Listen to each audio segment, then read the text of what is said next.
2014 সালে প্রথমবার মুস্তাফিজ রহমানকে দেখেছিলেন ঢাকা ক্যাপিটালসের সহকারী কোচ আশিকুর রহমান। জাতীয় দলের সাবেক অধিনায়ক খালেদ মাহমুদ তাকে নিয়ে এসেছিলেন ঘরোয়া এক টুর্নামেন্ট খেলতে।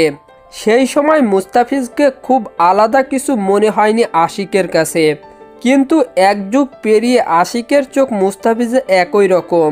খ্যাতি, সাফল্য কিংবা বিতর্ক কিছুই বদলাতে পারেনি তাকে।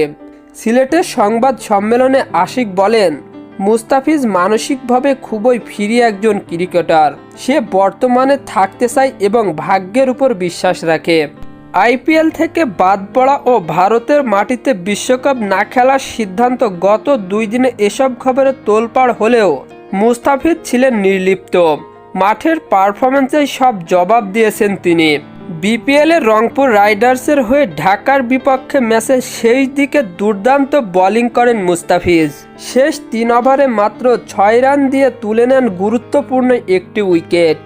শেষ ওভারে 4 রান দিয়ে রংপুরকে জিতিয়েছেন 5 রানে।